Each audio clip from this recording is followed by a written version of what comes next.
Baik, pembahasan pertama kita adalah mengidentifikasi sumber senyawa hidrokarbon.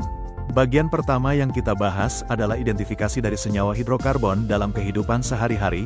Nah, contoh identifikasi senyawa hidrokarbon adalah pembakaran tidak sempurna dari senyawa karbon akan menghasilkan zat sisa berupa arang, jelaga, atau karbon.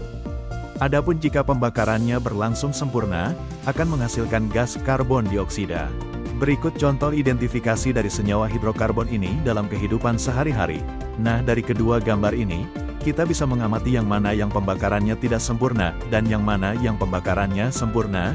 Berdasarkan gambar tersebut, pembakaran yang tidak sempurna adalah ayam karena proses membakar ayam di atas arang dikategorikan sebagai pembakaran tidak sempurna karena keterbatasan pasokan oksigen, O2, di sekitar panggangan, yang memicu terbentuknya senyawa karbon bebas berupa jelaga atau arang hitam, karbon, serta gas karbon monoksida yang berbahaya.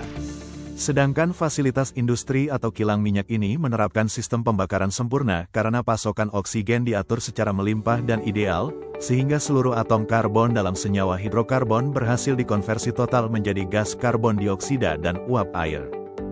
Selanjutnya bagian yang kedua yang akan kita bahas adalah tentang sumber senyawa hidrokarbon.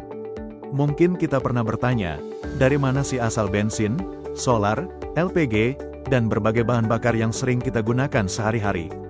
Untuk itu mari kita ketahui bersama. Jadi, ada 3 sumber dari senyawa hidrokarbon ini, diantaranya yaitu sebagai berikut. 1. Tumbuhan dan hewan.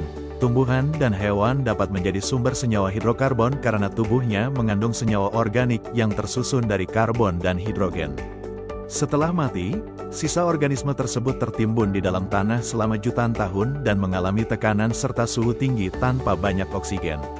Proses ini mengubah sisa makhluk hidup menjadi minyak bumi dan gas alam yang kaya akan senyawa hidrokarbon. 2. Batu bara. Batu bara menjadi sumber senyawa hidrokarbon karena berasal dari sisa tumbuhan purba yang tertimbun selama jutaan tahun dan mengalami tekanan serta suhu tinggi hingga berubah menjadi batu bara yang kaya karbon dan hidrogen. 3. Gas alam dan minyak bumi. Gas alam dan minyak bumi menjadi sumber senyawa hidrokarbon karena terbentuk dari sisa tumbuhan dan hewan purba yang mengandung unsur karbon dan hidrogen. Sisa organisme tersebut tertimbun selama jutaan tahun di dalam lapisan bumi, lalu mengalami tekanan dan suhu tinggi sehingga berubah menjadi minyak bumi dan gas alam yang kaya akan senyawa hidrokarbon.